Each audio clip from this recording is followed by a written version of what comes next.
Yo, what's up guys? Sam here. AirPods Pro are out right now. If you head over to Apple's website, you can order these for $249. Ooh, these are the most expensive pair of AirPods that Apple has ever come out with, and each generation from 1 to 2 and now 2 to Pro, Apple seems to be increasing the price by just a little bit. So these are not cheap, but I want to run down the whole list of features to show you guys what Apple has done with these, because they aren't just a pair of in-ear headphones. They aren't just completely wireless. Apple's done some seriously cool stuff with the technology here that no one else objectively has done with in-ear headphones before. If you guys are excited for this video, drop a like down below. You know, it really warms my heart when you do that, and hit subscribe so you stay up to date on the latest AirPods news. What caught my eye first with AirPods Pro were the fact that these are in-ear headphones. Where AirPods 1 and 2 have been a one-size-fits-all, Apple has some custom fitting and really dope technology behind the little suction silicone cups that go in your ears. I'm going to talk a lot more about that in just a little bit.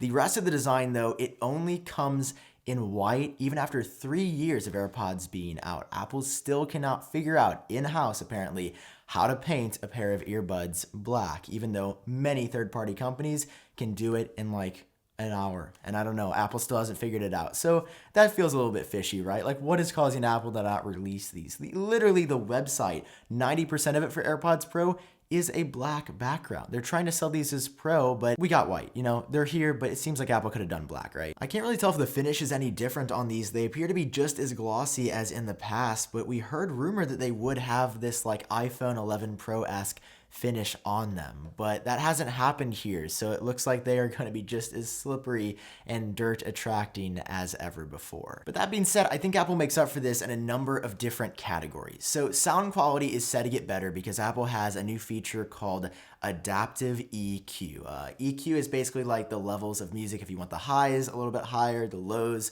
a little bit bassier, a little bit deeper, Apple's introduced an automatic like adaptive EQ that sort of customizes each song for the way the AirPods fit in your ears, and they say it gives you superior sound quality. Now, this is something that AirPods 1 and 2 have not had, so it'll be really interesting to see when people actually go hands-on, try these, throw them in their ears, if the bass is actually better in some cases, if the highs, mids come through better than without adaptive EQ, but it's still sort of hard to tell at this point how impactful that feature is going to be for daily listening. You've got hands-free Siri access, so you can talk to Siri just like with AirPods 2 by walking around and saying, you know, the trigger phrase that I don't want to do because it'll set up all your devices. This, in addition to everything else on AirPods Pro, are powered by the Apple H1 chip, which is identical in name to the chip inside of AirPods 2. So it doesn't look like you will see any performance gains for active noise cancellation, which we'll jump into in a second, and everything else, hands-free Siri, faster device switching. It looks like performance is going to be 1-to-1 with AirPods 2 because the chip is identical. For the first time ever, Apple is actually advertising water and sweat resistance, but I've had a hard time finding an exact number,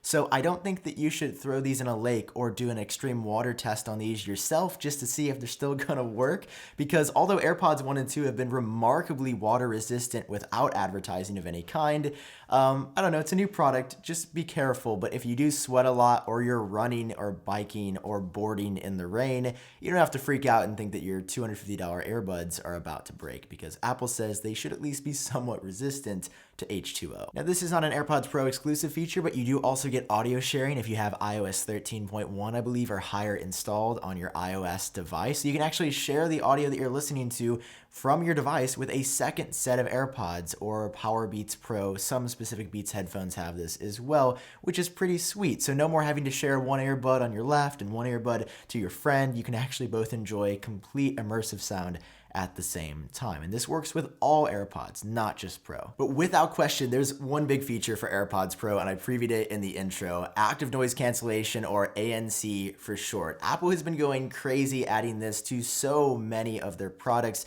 particularly on the Beats side of things lately, and now for the first time ever, it is on AirPods via AirPods Pro. Now, active noise cancellation is a hotly debated topic. Some users love it because it allows you to just totally block out everything.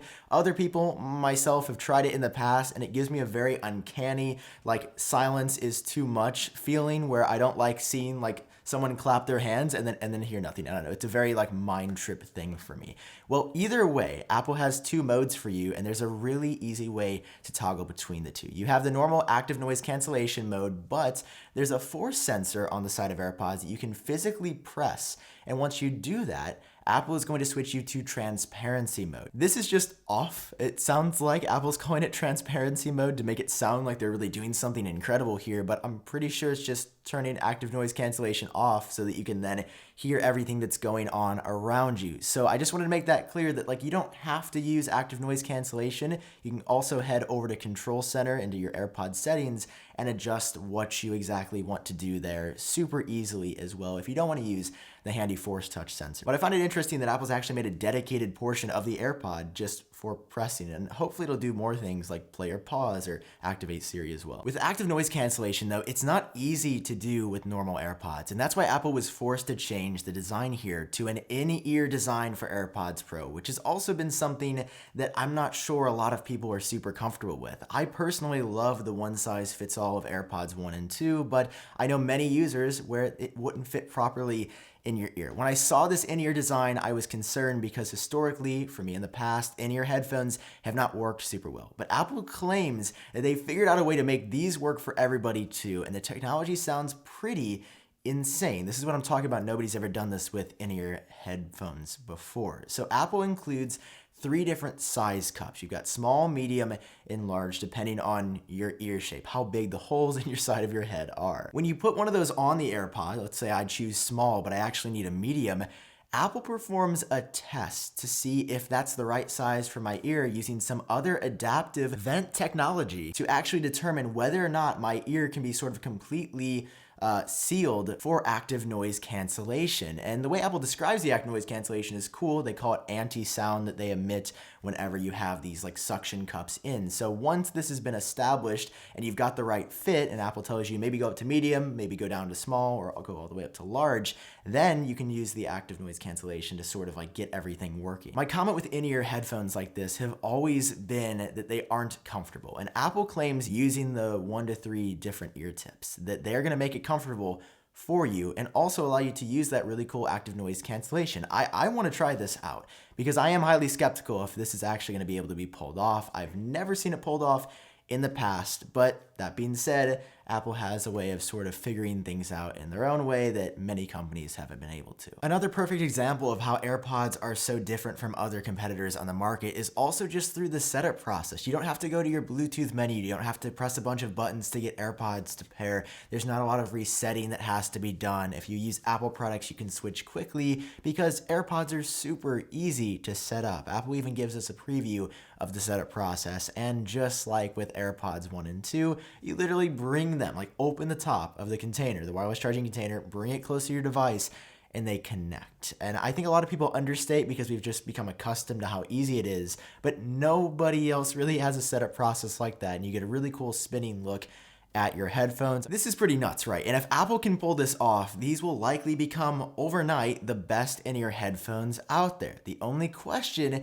is whether or not these are going to be worth $249 here in the US, because that is a lot of money. I almost said a bad word, guys. I almost cursed. That is a lot of money for wireless headphones. And it's not all sunshine and roses. The battery life is still not insane. So if you have active noise cancellation turned off all the time, you get 5 hours of continuous listening, Apple claims. If you have it turned on, you actually get a half an hour less than AirPods 1 and 2 at 4.5 hours, which is not a severe impact on battery.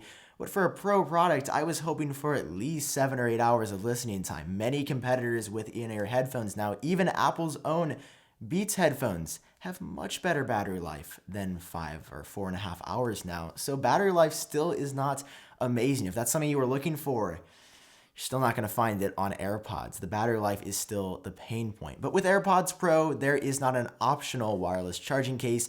That is mandatory. And Apple says that after charging for only 5 minutes, you can get up to an hour of listening time, or around then, because it's probably a little bit less. An hour of listening time after 5 minutes of charge. That's also something that makes you turn your head and say, I'm not so sure about that one. But if it says it on the website, I mean, we gotta try it out, right? So you get redesigned AirPods, you get active noise cancellation, you get custom fitting ear tips, you get improved bass, you get the same battery life, you get a $249 price tag, you get hands-free Siri, you get sweat and water resistance, and you get a wireless charging case. Again, for $249. I'll leave a link down below in the description where you guys can go ahead and order these now if you're interested. In the meantime, I have to hear your thoughts on these. The first time AirPods have ever gone pro. Are you impressed? Do you think they look cool? Is Apple headed in the right direction? Is $250 too much money? I don't know the answers to any of those, but maybe you guys do. Let me know down below. That's all I've got for you in this video. Thanks for watching, and I'll catch up with you in my next one.